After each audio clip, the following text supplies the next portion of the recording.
Welcome back, everybody, to the VGVN Max Ramus release tournament number 2. My name is Frodan, and I've been casting alongside Nim, who's been doing a stellar job. We're halfway through our Group B today. Tomorrow will be Group A, and then on Sunday we'll have the grand final single elimination. I think the top 4 will be advancing. Right now, current status check, Kolento is 2-0 in his group, and he will be going up against Xixo, who did qualify from the open bracket once again. He wasn't an invite. He was a guy who went through the open bracket 256 man twice. And now he's here again in the top 8 to try and show his chops in the second stage of this tournament. Nims, talk a little bit more about this matchup in depth as we get ready to go into the ban screen. So we are going to see Kolento versus Xixo. Both of the guys being ladder beasts. Both of them fighting for the first place. Where Kolento is getting first place on ladder easily. Xixo is also very high on the Blizzard qualifier list for the top 16 seeds. Xixo, one of the players who's always getting to Legend first, qualified, as you said, 2 times, which means it's, you know, when you say, hey, he qualified 2 times, it seems like it's an easy task. He actually plowed through 16 rounds of single elimination, didn't lose a single match in 16 rounds. It's counting the 8 rounds from the first tournament, 8 rounds now. Do we even have to invite him for the third one? Because I feel like that the third time he can also win 8-0 in the qualifier. But definitely, both players, they really love Miracle Rogue. Xixo is also a player which, to my sadness, 4-0'd Cloud9 in the Gamers Origin tournament, where he played his Miracle Rogue and won against Cops, Strifecrow, Kolento, and myself included, with his Miracle Rogue. So those players faced each other before in the Gamers Origin tournament. And this will be a pretty interesting match. Both players, they study the game. They're really into mechanics and math. So I'm interested what kinds of decisions they will make. I feel they mostly play with their heads instead of their hearts. So yeah, I'm excited myself for this match. And stay tuned, because Xixo will be playing the next 3 matches facing our group in here. So right now it's Xixo versus Kolento, but then we'll have Xixo versus Reels and Xixo versus Trump. So Xixo is not going anywhere, and we'll see if he's going 6-0 or 0-6. There it is, that Nimsh wordplay. All right, let's go to the ban screen and find out what these guys have chosen. I have to imagine it's Hunter, but I've been proven wrong before. And you know what? Xixo's not banning Hunter, and this is because he's been comfortable versus Hunter with this Shaman deck. He posted a little article on Liquid Hearth about how he was able to use this Shaman deck to go through the qualifiers. That's right. Most people are playing Miracle. Most people are playing Hunter in the qualifiers, but Xixo used Shaman to qualify above everything else. Now, that's impressive in itself, but even more if you consider the fact that it was single elimination, and Hunter and Miracle Rogue have favorable matchups on paper against Shaman. So what does Xixo know that we don't, Nimsh? Like, what is he? What's the secret here? I really recommend the article because it's mind-blowing. Basically, when you think Shaman versus Hunter, you always think, yeah, I'm disadvantaged because I need to develop the board, and they just unleash, draw a lot of cards, and I'm dead. Like, they play Explosive Trap, it kills my totems and stuff. So Hunter has all the tools to actually win versus Shaman. But what Xixo is saying, it's important to get Earthshock early, and you fight for board advantage and board control early. You win it because you're a Shaman and you have the tools to win it. Then you allow Hunter to unleash, because they will unleash eventually. So you allow Hunter to unleash around turn 5 or turn 4 if they have a coin. But it's hard to kill your minions because they have the throttle. So you have Haunted Creepers, you have Harvest Golems, you have Undertaker. So Hunter shouldn't be able to clear your board on turn 4 and 5. And then, when they draw a lot of cards, they play stuff, you deal with it. And at the moment where Hunter should actually start winning because they have a lot of cards, they have lions and stuff, you burst them down and you kill them with Doomhammer, with lightning bolts and stuff that you have that deals damage. With Flametongue Totem is super important in this matchup. So Xixo actually figured it out, and it worked for him. It's not the idea that he has coming into this tournament. This is the idea he had before. He used it successfully, and now he is going to continue using it. But he's actually going to face the custom Druid deck without the Wild Growth. So it might be tricky. If he loses his Shaman here, he might be actually at a disadvantage going with his other decks versus the Hunter that he didn't ban. So I'm pretty excited to see this match. I think this is very telling of a few things. I think one, his Warlock is most likely Zoo, because you don't play Handlock and allow Hunter to go through. And the fact is also you ban Priest. Priest is also effective not only against Zoo but also against Shaman, and even against Mage to a certain degree. It depends on if it's a freeze mage or not. So I think Xixo comes in here with a really strong game plan. Let's see if it works out for him in game number 1.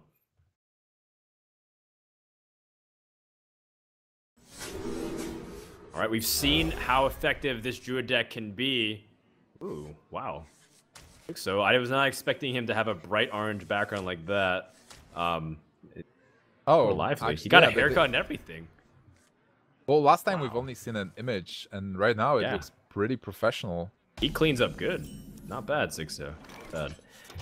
All right, Earthshock is a very important card nowadays. Just the silence and the kill is often your ability to deal with early game threats. It's basically Haunted Creeper's worst nightmare and Harvest Golem. Seems like nice start here. Seems like both players actually got all the cards they wanted. It's Kolento got a coin and the 2-drop turn 1 that he has a Haunted Creeper. That he even has the Innervate Defender of Argus for turn 2 if he wants to, and he is going for it. Oh wait, he's actually playing Keeper. That's a nice play as well. Defender of Argus can always be played on turn 4. Clear the board. It's all about the board advantage with board control. Shaman really needs to have a board. We see the Flametoke Totem in here, which just doesn't work if you don't have the minions. Yeah, everything kind of compounds with its own minions, or cards rather, with Shaman. So Xixo recognizes he needs to play that. Harvest Golem is easily removed just by hero power alone. And now this is going to give Kolento the opportunity to kind of press forward with a little bit of resistance. Lightning Storm will be pretty important. Yep. Now Xixo can actually go and kill the 1-2 and maybe just totem up. Because next turn he'll kind of like do a board. Healing Totem would be so clutch here. Doesn't get it. Well, you know, Spell Power Totem allows him to Earthshock for a very effective kill on the Haunted Creeper as well. There's also more bad news with the Defender of Argus follow-up. This is exactly what this deck thrives upon. Constantly building and using momentum. Xixo's off to a rough start here. Lightning Storm is a way to reset, but there's still more where that came from. And Spell Power Totem is pretty important here because he is able to kill the 2-3 100%. He had a low roll, but still. Kolento kind of disappointed or focus. It's hard to say from his facial expression. Yeah, you're not happy to see the Lightning Storm and clear your entire board. Defender of Argus is supposed to build the board, and then all of it gets deconstructed, so a little bit of a tough situation. Druid the Claw isn't feeling very good either in terms of the cap mode, because then Lightning Bolt is a one-shot on it, so you feel like you're going to be spending mana, or your card rather, killing off this totem, or you're going to be really passive with it. Well, you know that your opponent is overloaded, so next turn Xixo will only have 4 points of mana. I think Kolento has all the tools he needs, kind of. He has Ancient of Lore, he has Shade of Naxxramas, and one of the Lightning Storms is out of the way. So Shade might actually be a pretty good card. But yeah, this is painful. Control. He had to kind of go for this because Lightning Bolt's a one-shot. And, you know, but at the same time, that totem was gain 4 health, so pretty decent recovery here from Xixo. And he's still got some of the best cards here waiting to line up to go with Fire Elemental. Harvest Golem was a nice pickup, by the way. It fits Curve perfectly, so he's able to play 2 very strong 3-drops. And now, pushing with damage. Okay, so where do you go from here? How do you effectively place Fire Elemental, kind of contest what's going on, but at the same time remove? Can you... Well, the obvious play I see is Fire Elemental into the 2-3 and kill a token, but maybe you can do something better. Maybe just kill the cat as well. It's like... Yeah. Play.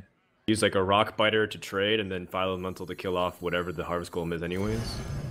Or I guess he's just gonna optimize it this way and try to I guess air shock. keep as high health as possible. Makes sense. Yeah, the thing is, like, this fire elemental is threatening the board. It's a 6/5, it's a very nice minion to have. And it's still all about the board position here. Is Kolento going to trade? Ooh. That's a tough decision. But on the other hand, just attacking for 5 doesn't have any meaning in here. Not yet until he finds his combo pieces, and he knows how board-oriented Shaman is, so I think this is the better play, to go for the guaranteed pickup trade.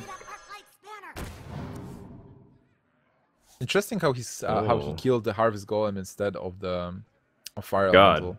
he's got a full board clear, essentially, with Earth Shock and Hex. Yeah. Great draw for Xixo, but there's bigger problems in the macro picture. Like you can't keep up with the second Agent of Lord. This is why this card is so devastating. That it can continue to build board while being able to put on pressure. Or sorry, build the board while being able to draw cards and keep your hand up. Shaman's running low. He needs something like his Mana Tide Totems or his other cards that draw, but Xixo's starting to run out here.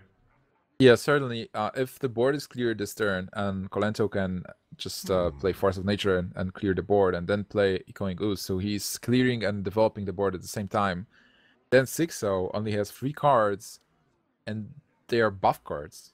And with an empty board, you're kind of like drawing dead. So he needs to have something that will be able to put pressure on Kolento. Just the buff cards are not something he wants to have, but what can you even draw? Like, you can get Feral Spirit. You mentioned Mana Tide Totem. That would be fantastic, but does he even run one? Like, I don't remember. Yep, he does, because as soon as I saw the article, I ran a couple of games with it, and the Mana Tide does have its way to kind of allow the Shaman deck to keep going, because Azure Drake is one of those cards that got scaled back from Shaman, and you don't really think that one card draw makes or breaks it. But the fact is, the cycling in general has been weakened because of all the death rattle minions trying to get squeezed in. By the way, Lotheb coming out here is pretty difficult, considering most, these rock biters will allow him to pick up really easy trades. Well, on the other hand, he will be Not able bad. to use his Fire Elemental to some benefit instead of just losing it. Yeah, at least it's not Keeper of the Grove to Wrath. So now he's able to kind of use his Fire Elemental to pick up really good trades. Give me a minute. Fire Elemental killing Lotheb is really important. I would say so. Wait, this board actually looks good for Xixo now. What happened? Because of this Taunt Totem? And this is the ability the Shaman has. That creating totems is so important. When you're left with those buff cards, you can just Hold on. continue putting minions on board. Oh, swipe off of the top. He can innervate and swipe. Can he clear? I don't think so. But the fact is, he can prevent your opponent from getting really good trades. And I feel like that Flame Tongue Totem is a big enough threat that you don't want to get any bigger to utilize these totems or small creatures. Do you swipe the totem actually and then kill the Flame Tongue? I mean, swipe the Taunt Totem and then kill the Flame Tongue with a Harvest Golem, and then you're facing. It's about the same either way, right? Well, the Golem. Oh yeah. It's that. The outcome's about doesn't the matter. same. I wonder. Yeah, I guess it's a good play. Just leaving the Flame Tongue Totem is so dangerous here. Yeah, I don't like any alternative. Like, Defender of Argus and Echoing Ooze is a great way to follow up the next turn, plus whatever you draw. So playing these other cards makes it feel a little weak. And I think passing is a little optimistic, considering the Flame Tongue is left alive. Oh, okay. I'm thinking if he draws Alakir, is it Wow. lethal? If he gets Alakir, is it lethal? 7 Okay, so he's plus got 7. 9 plus 11, 22, 29. 29. That would be lethal. Man, that would have been exact lethal. That would be so sick. Kolento goes for a little bit of the greedier play, tries to conserve everything, but Well, the odds that he Wow. has double Rock Biter and Alakir would be so low that this is a good call, I guess. yeah, never say never though. In these tournament type situations, it's all about that one-time scenario that you have to be careful about. Funny how Xixo is actually getting back to the game. Yeah. He was able to draw some good cards that worked. The second of Ancient of Lore, though, is so devastating, because then Kolento would just be top decking Swipe. And now instead he picks up Savage Roar. The second Taunt Totem, by the way, was so clutch too, so that way Harvest Golem can't easily pick off the Flame Tongue. By the way, this is something I really like in Hearthstone, because Kolento has a lot of cards, he has a lot of mana, and even though we have 30 card decks and people say Hearthstone is simple, it's really not. He has a lot of decisions here, and he has to make the call. So what kind of cards Xixo has in his hand? Well, like, what is he keeping, and how to clear the board and also ensure that you are able to push with damage and win the situation. All right, well, going for the full board clear seems good to me, and Xixo is back at square one. Defender of Argus is something, but he needs a little bit more, and this is where it's very painful to recover as Shaman, because you're not really able to keep up with the card draw to kind of match toe-to-toe with threats. You need everything to kind of stack on each other, unless he gets something like Alakir off the top. Kolento is looking in a really good position. Alakir still deals only 18 points of damage, but Kolento has Defender of Argus. So it's not really an easy situation for Xixo. He only has those Rock Biters. On the other hand, Kolento's hand is not that amazing, but Ooze with Defender of Argus set up the board pretty nicely. Oh, so nasty, because now he has the ability to push out everything here. My shield. I mean, he keeps Swipe obviously as removal, but it seems like Kolento can continue to stack his advantage. Xixo needs Lightning Storm number 2 here. Pull back. And Kolento's going to read into this and play really cautious and don't overextend into the board. I like it. Denying Xixo one of his out. Oh, is he? Never mind. He's using Innervate. Yeah, it's fine. Now his board is so threatening. Like, even if there is a Lightning Storm will have to roll high on all those creatures, and still Kolento has 2 Rattle minions. Oh, man. Kolento's Fighting definitely half winning. card each. Yeah, this is really painful. All right, Funny how they are out of cards, like both of them. Yeah, Kolento's also out of drawing mechanisms too. Keep in mind that Azure Drake isn't in Druids anymore. It's very uncommon to see it. They've replaced it with Spectrum Knights, Sludge Belcher if you're ramp. These 5-drops that have a lot more purpose. And, Xixo is going to be trying to draw into other forms of threats here, but could easily whiff. Lothab. If he gets a Taunt Totem, that's interesting. Okay, no Totem here, but still, Lothab is a pretty nice card. Savage Roar is game here for Kolento, by the way. With Lothab, not really. Oh, just kidding. I forgot. You're absolutely right. He can still cast Swipe. That's fine. Oh, and he got rid of the Claw. This is also a pretty nice card, especially because he will be able to cast Force of Nature next turn. With the Swipe, it's 10 points of damage, so he has potential lethal. Yeah, that's exactly lethal, even after the board clear. And he has 26 points of health with 3 points of armor included. I like it. A very holistic, safe approach the entire game. Kolento is going to shut down game number 1 and immediately swat down the Shaman deck from Xixo. Well played, as Xixo will have to resort to his other decks in order to climb out of this hole here. Kolento's on the roll.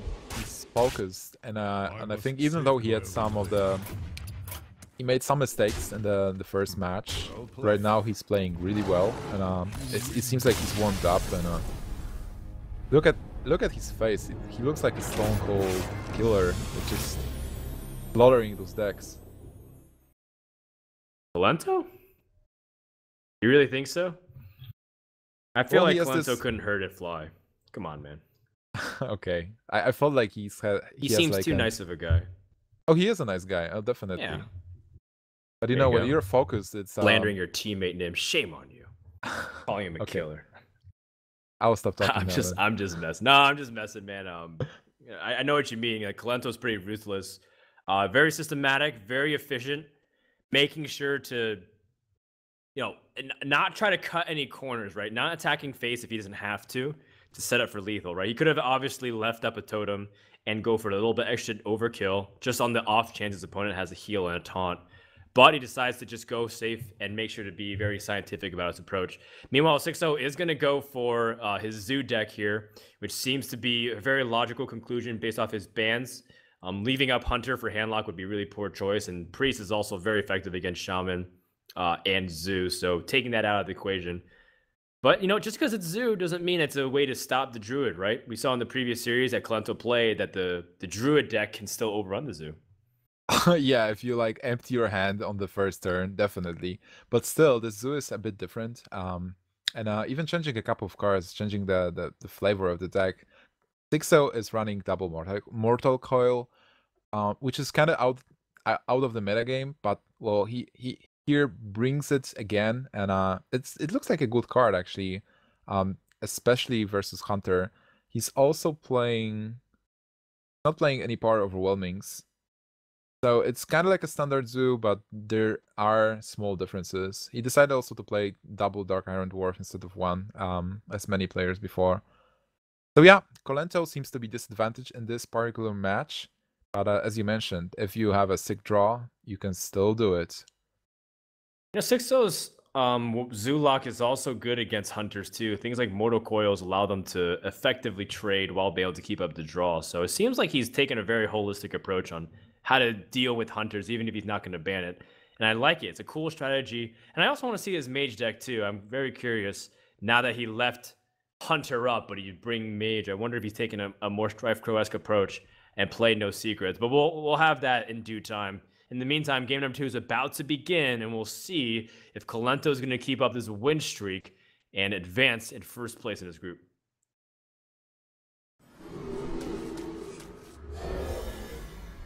Okay, Kolento's on the coin, getting first cards. He has the Echoing Goose. I think like he is having Echoing Goose every game.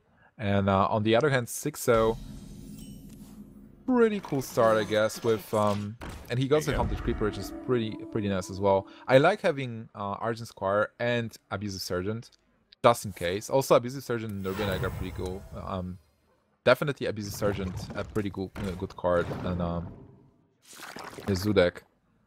The 1/2s are so irritating, by the way. How do you deal with them? Oh, well, Direwolf Alpha is an answer. That way you can pick it off. It's the caster curse, man. It's like, how does he deal with this? And then he picks up like the best way to deal with it. Well, you have to ask those questions just in case. And sure. Yeah, that was right. the best card he could get, because now Kolento will, if he decides to attack into something, the Ooze will be dead anyway, and he has to play Haunted Creeper. So suddenly the Direwolf is threatening the board. Enables Xixo to trade with the Ooze and prevent the second Ooze from doing shenanigans. That looks good for Xixo. He has a nice follow-up as well, by the way, with both Egg or Creeper, whatever he decides to play, and Abusive Surgeon. Yeah, it's a little bit of a tougher choice. Do you want to utilize your hero power, clear something? It's still, Haunted Creeper doesn't guarantee anything, and the Direwolf Alpha does represent a big threat. So he's going to go for it. He doesn't have a turn 3 play anyway, so Haunted Creeper kind of effectively does the same thing anyways next turn. I think this is a smarter, safe play from Kolento. Yeah, that Direwolf Alpha will be just annoying, starting from... If he would just leave it on board. And Xixo picks up Shatters on Cleric, which is pretty nice as well. Buffing the 2/2, and the Haunted Creeper from Kolento doesn't look that exciting right now. No, you still have Keeper of the Grove, but now this is like a small window of opportunity to kind of push through. Knife Juggler allows Xixo to kind of play more efficiently as well, but he's hesitating because he's going to set up his Death Rattles first, so that way when he plays Knife Juggler, he can proc them and then be able to kind of get more juggles off of the 2-drop here. This is a really good setup for Xixo. Kolento has to kind of pull himself out of here. This is why this Druid is actually using the Zoo, because Zoo is just able to get early advantage with all the cards and with all the minions that work together. to just overwhelm the small oozes and the spider. And So then, many juggles. oh yeah, this is a lot of juggles here. That was kind of unlucky. We will see where the knife actually lands. Oh, come on. Just needs to kind of hit one more. But he misses. The Nerubian juggle has been going to the face. Xixo kind of wants to continue to use this opportunity. Potentially clear board. These juggles could wipe everything out. No, it's been going to the face. Oh my god, we won't get an ooze. The ooze didn't actually copy itself. Oh, that's right. Because 7 minutes on board. Oh, wow, that's a little bit of an unfortunate situation. The swipe off the top for Kolento. Oh my god, this swipe value. Wow, what a turn of events here. What is happening? Mortal Gosh. coil. You can mortal coil your own minion. Oh, man. Definitely didn't do it. Xixo got completely crushed by Rolling that eyes. one spell. We have some emotion from Xixo. Rolling eyes. He knows the RNG. Like players like Xixo and Kolento, they are always checking the hands of our players. So Xixo knew that this was the top deck. And you can get really irritated when you see something like that. Yeah, but as Zoo, you have this ability to kind of bounce back. It's something that's a lot of people kind of are used to it. The fact that Zoo can kind of reload a couple times, but if you continually reset the board of Zoo, like say this Force of Nature just comes out, resets the board, be able to kind of continue to pressure out, that's where Zoo starts to falter, because now they can't really recover. They're in top decking mode from Doomguard, but if they don't get it, then they just have no way to end the game. And then you have ways to kind of continue to put yourself out of range. You have Taunt of the Druid Claw, you have Heals of the Ancient of Lore. Xixo needs something big off the top here. Mortal Coil is actually pretty cool. A cool card to get. Double Flame Imp is also not bad because he has a lot of health. And Kolento cleared Xixo's board 2 times till the end. Like effectively he cleared the board, and Xixo still has 3 minions. Like Kolento will have to clear the board for the 3rd time. This is the Zoo. This is the Zoo deck. The power of the deck that draws a lot of cards, gets the advantage, and it's so easy for this deck to actually like set up the board. Druid of the Claw is pretty nice in here. What to do? He's already used to Mortal Coils. Do you feel like you want to pick up immediate value and charge it, or do you want to play it in Taunt? Out Taunt. You're not afraid of like Black power Knight? overwhelming or Black Knight or any ways to like buff and add a way to trade? Guess you're not. Yeah, I would be not afraid of those cards. Also, I would think that there is a possibility of Elven Archers, maybe. True. Although it's kind of rare to play both, right? Like Mortal Coil and Elven Archer. It's like, I guess you're trying to win the mirror as well as against Hunter, but against everything else. Yeah, I think like even a more possible scenario would be to just draw something that gives +1 damage to the Nerubian Egg, and then like finish it off and attack with 1 to face. Elven Archer will be far-fetched with double Mortal Coil, but you know, Abusive Sergeant, Dwarf and stuff. Wow. Defender of Argus sets up an incredibly intimidating board, and Xixo puts himself within lethal range with this tap. Wait, is this just lethal? Or is Well, he... no, he can push through and kill off some of these minions. But it's still painful, because now he can't push through. He's still left in decking for his Doomguard. Oh my god, this is so annoying. He has he will have to attack into this 5/7 with double 4/4s. How do you even clear the 3/2? I guess you have to. Yeah, you have to do it. Because it's better to actually face the 2/1 token instead of 3/2. And also Savage Roar off the top kills him too, so he has to be really mindful of that. And this is where the Big Daddy Ancient of Lore is able to come down and impose his will, draws 2 cards, Innervate and Defender of Argus. This game has gone so well in the mid game for Kolento, and now he's able to push through and put Xixo on his last turn. My shield for Argus.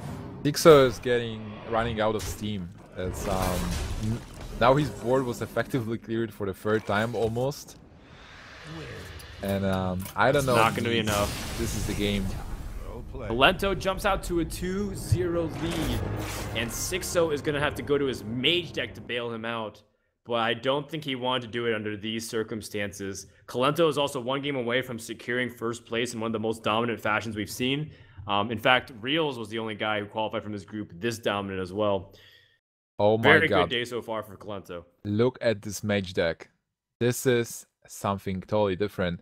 I heard that this is an Ostkaka build, Ostkaka from VVV. A secret mage with a lot of secrets and a lot of death rattle as well. A pretty nice build. So it's like a mid-range secrets deck that you can seize a lot of tempo with things like Mirror Entity and a Kirin Tor Mage in combination. And of course, Mad Scientist is a lot of free tempo early on. Kind of cool. And I love the ability to play duplicate with mid-range threats like Karen and Sylvanas, because then it really stretches out your mid-game, your late-game capability. Because sometimes mages in the late game, they don't have like some of these dominant creatures. They can't win against something like, you know, Control Warrior if it scales really nicely in the early game. So duplicate and these mid-range threats do give longevity to the mage deck. It's really cool when it works out. I like Counterspell, by the way. I like the fact that Counterspell is seeing play because this card was one of the most useless cards in the Hearthstone. And in Magic the Gathering, Counterspell is one of the staple cards you run in every control deck. Obviously, the cards are kind of like different because then there the Counterspell is 2 mana. You can counter anything that your opponent plays, and here you can play around it. But still, here when you Counterspell a swipe at a key moment, your opponent will feel so bad about it, and you'll most likely win the game right there. So definitely a cool build. And it's funny how looking at those two decks, like those decks are totally new. We haven't seen something like that before. Those decks are enabled because of the cards we got. So on Xixo's side, Mad Scientist, Duplicates, Undertaker, new cards, Lothep, Sludge Belcher, those cards enable this kind of like a build. And on the Druid side, also the Echoing Ooze, Creeper, Shade, Lothep, Spectral Knight. We see a lot of new cards, and those cards are creating new metagames. So if the metagame is stabilized right now, I'm sure like players will actually try those decks on the ladder as well after this tournament ends. So definitely, I would love to check. Like I was playing this Druid, it was lovely. It was a great deck. I'd love to check this Mage as well. It was lovely. That's a funny way to describe a Druid deck that's so aggressive. You Definitely know see I like what you're saying. Aggressive decks, so. Oh yeah, of course. Nimsh, I'm surprised I haven't seen you playing in recent tournaments with this kind of deck, but I'm sure we'll have an opportunity, maybe in like Deck Wars Season 2 finals or something. Who knows? Oh, definitely. Cool. Game number 3 is about to begin. Kolento is up to 0. Xixo needs to win here. Can he do it with his unique mage deck that Nimsh tells me is inspired from Ostkaka from VVV Gaming? Pretty decent start. Undertaker, Mad Scientist, Kirin Tor Mage just has to draw a secret, and he is going to get a lightning fast start. This is one of the decks that you really want to start. You want to start the game because you are playing kind of like a tempo deck, so you want to have the action first. Just play minion so that your opponent has to react to whatever you do. And Kolento has the perfect response. Keeper of the Grove, because imagine this Undertaker getting way too strong. Oh no, Xixo disappointed. Yep, because look, he has 2 Death Rattle minions. Huh? Well, he's got Undertaker number 2, but the potential for how much he could have done early game has been completely swat down. This Keeper is going to be able to 3-for-1. That Keeper was so huge. Okay. Oh my god, he got a duplicate. Yeah. That's pretty cool. Yeah, but you want to time your duplicate to give you the right minions as well. So I feel like sometimes duplicate is a card worth holding until like the mid game, so that way you make sure you get it on your Belchers, your Cairns, your Sylvanas. I'm stunned. This Keeper of the Grove, coined and innovated, changed so much because right now Xixo is in the defense mode and playing a tempo deck. You don't want to be behind, like. Yeah, Kolento is not even killing this Harvest Golem because Xixo has to actually kill the 2/2 now.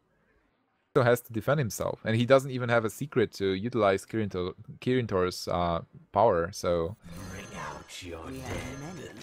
By the way, Undertaker, I really like the fact that the card is useful late game as well, because if you have a Defrial minion, you can just buff it. Even though it's a 1/2 now, it can get buffed like on turn 5 when he plays Sludge Vulture, and then it will just continue to grow. My shield for Argus.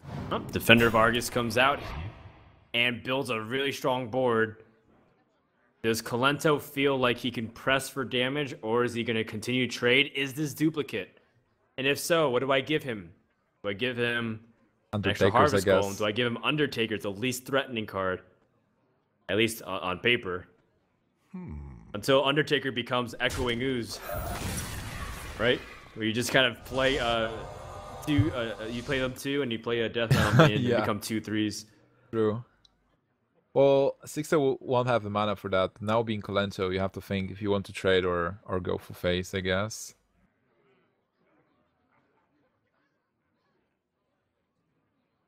It's tough. But I think you still trade because you don't want to give an option to your opponent to actually kind of clear the board and trade on his own terms, especially with a big minion like a 4/3.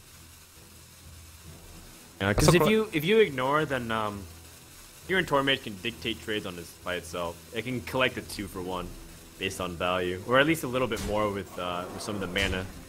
But he's gonna go for it anyways. See if it pays off. He is the deck that wants to be aggressive by nature. Yeah, he has the combos. He's always getting full face in here, and obviously also having those taunts. Well, Xixo has to attack them. Like there is no way he can't just pass. And it seems like with the Undertaker is kind of like a sign. Hey, I'm playing a lot of the Throttle minions, and what this means is my deck has a lot of minions because I want to buff my Undertakers. So Xixo can make guesses based on this. Knowing Xixo, knowing Kolento actually, like playing a lot of games and putting so much volume into his matches and into his games ladder, Kolento can probably kind of guess what kind of deck this is, seeing like the cards he's seen. I'm sure he faced Ostkaka on ladder a couple of times, so he's basically and most likely familiar with this build. Uh-oh, Kolento didn't play around Cone of Cold. Bad positioning. I'm just messing. I actually, you know what? Tide to Time played Cone of Cold. I don't think it was the HyperX. Maybe it was the HyperX Invitational, or it was another one. Maybe WEC. Well played. Probably. I think we'll play, yeah. It still does exist, believe it or not. Yeah, it's a tempo card, so yeah. It's not that bad. It was really utilized in the early days of Hearthstone. And right now, Xixo has a board, and he still has a lot of health, so Kolento will have to do something to clear this. And those Undertakers will be so dangerous if they stay on board, and then Kern is being dropped. Yeah, he has to be cautious, but you know, at the same time, Ancient of Lore in his hand is really nice, so that way he can kind of overextend. What do you swipe Spectral in Knight here? Taunted is just so strong. What was that? What do you swipe in here, by the way? Do you swipe one of the Undertakers?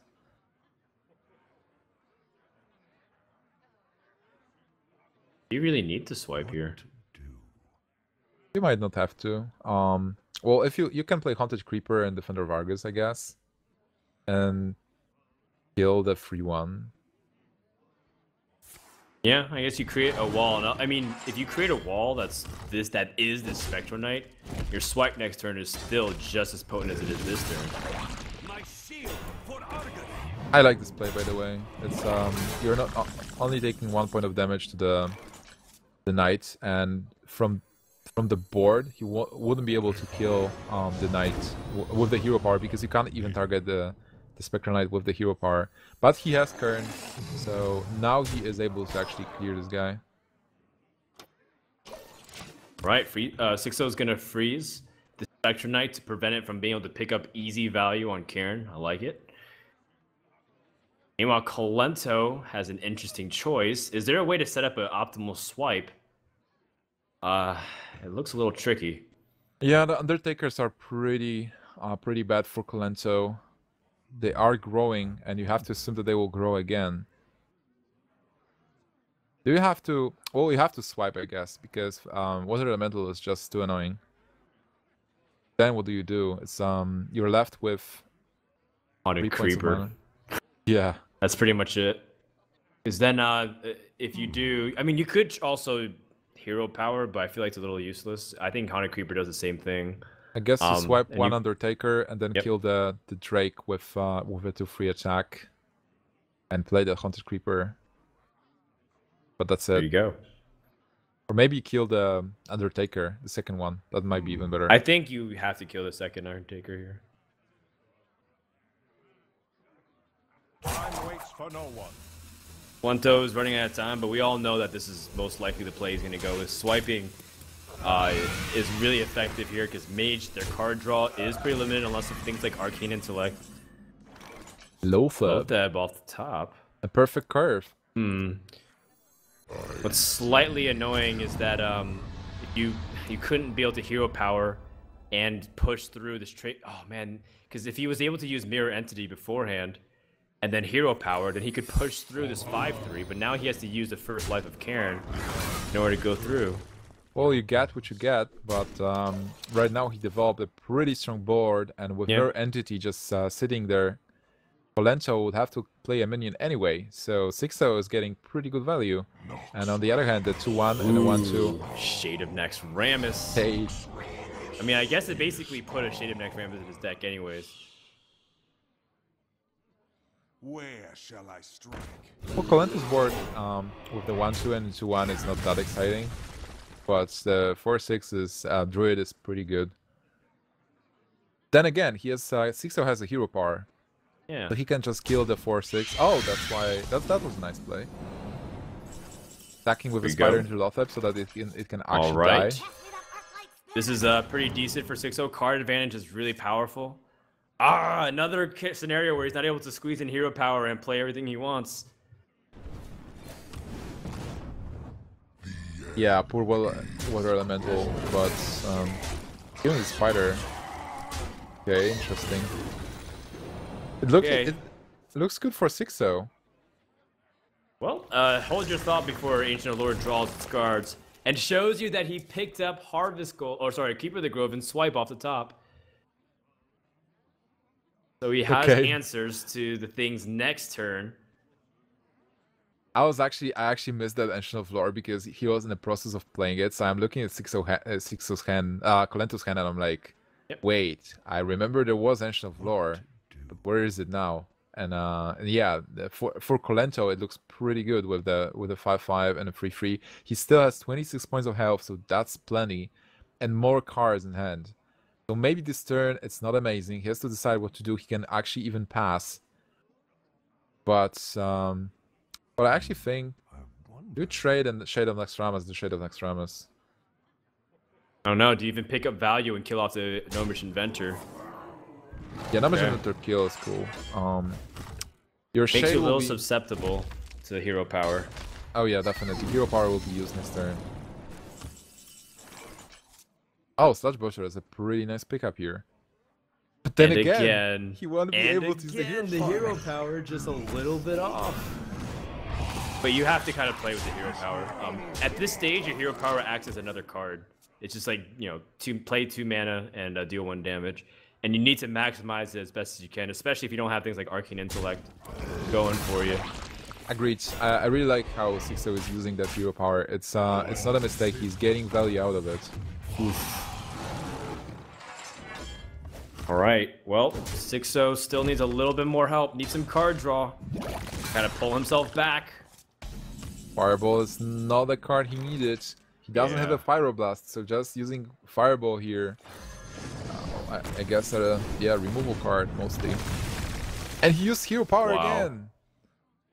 There you go. So he's That able to thing. squeeze in hero power. Nice opportunity for him. Kolento is going to use this to kind of build up. If he draws into Force of Nature, he can end the game soon. And he has pretty sticky minions. This Water Elemental has a lot of janitorial duties if he wants to clean up this board. He has to Wait. stay in overtime. Doesn't he actually win with just the Savage Roar? If Kolento, or if Xixo picks up Flame Strike, No Flame Strike. Wait, is it lethal? How much damage is it? He will kill 1 target. so there's 4 plus 8. That's 12, 13 with the hero power. If he Still a little gets- bit short. Okay, if he will get like a Druid of the Claw, that will be the end. But Lothab, well, Lothab is still fine, I guess. I think it's excellent. It denies a Flame Strike next turn. Yeah, so you don't even have to attack, but you can still Savage Roar if you want. That's 6, 8. It's true. You could Savage Roar and try to get the damage in now, so that way your opponent can't kill it off for some reason. You're Collective pretty value. safe. You're pretty safe with the board that so being Kolento, you're super safe with only those 2 minions on board. You can trade, you can well, I guess you can kill the water elemental with a for free if you really want to, but YOLO is also fine. Like put your opponent on 4 health total, and after Lotha, I think you still attack 3/4 with a for free, and then go for face with everything else. It makes sense because you've seen cards like Sludge Belcher, so if he draws it and you're not able to kind of push through, then you've given up your ability in order to go all in. So I think going for the trades makes the most sense. And again, it fits with Kolento's style. You know, he's making it as hard as possible for Xixo to have any kind of comeback mechanism. That Scientist is kind of like a dead card right now. Certainly. Force of Nature off the top for Kolento will end this game. But the card's been hidden from us. We don't even know what it is. It has to be bad. Oh, it's Druid the Claw. That's it. Yeah. That's exactly what we needed. There we Kolento go. happy. Xixo drops game 3. Kolento wins 3-0 again, and he advances in this group first place, 9-2. Wait, does it mean that Kolento just went 6-0? In 2 series back-to-back, yes. And now he's the front runner at the moment to win this tournament based off his performance. What a dominating series of games from Kolento and the member from Cloud9. Also, I really like the Druid deck. It's so consistent, and it consistently shows us that you get the cards you need. Like you have a simple plan. You want to play all those minions that are sticky and they have the throttle, and you just get those simple advantages. And those cards are so annoying to deal with, like the Spectral Knight and the things you taunt with. Defender of Argus is so important in this deck. Ancient of Lore. The Druid really changed, and people might say that Hunter is the best deck right now, but I feel like everybody will hate this Druid after this tournament. The more publicity it gets, the more players will actually play it, and I heard it actually wins versus Hunter, so definitely try it. Sounds good to me. Sounds good to me. We're 4 out of 6 series done for today, guys. Xixo still has an opportunity to advance. He's going to play against Reels next, as far as our intel goes. But before we let you go to commercial break, enter for your chance to win the Zeus Mini at the bottom of the screen that you see by going to that link or checking out the bottom of the Twitch channel and finding out more information about the Video Game Voters Network. You know, these guys, they've been around for a few years in esports, and they've been trying to support a lot of cool stuff. But the most important way that they impact is for fighting for legislation and being able to fight against the ones that are aggressive towards video games and harmful media portrayals of gamers as a whole. You can find out more information. Joining is free. All they do is subscribe to the newsletter, and they'll let you know more information. It's primarily aimed for U.S. citizens because it fights for things in the Supreme Court. Check it out. Also, you can win a PC, guys. So if you want to have a chance to win a PC, just type giveaway on chat. You will get a link. Just typing giveaway doesn't mean you're entering the raffle. You have to click on the link. You have to register. You have to be a US citizen. And then after entering that, you have a chance to actually win a PC and take part in our raffle that will conclude after the VGVN tournament free. Right now we are at the 2nd tournament, and we are having a lot of fun, exciting matches. The next match will be Reels versus Xixo. That's right. That's right. So coming up after this break, we'll have more from the VGVN Next Famous Release Tournament number 2. Stay tuned, guys. We'll be right back.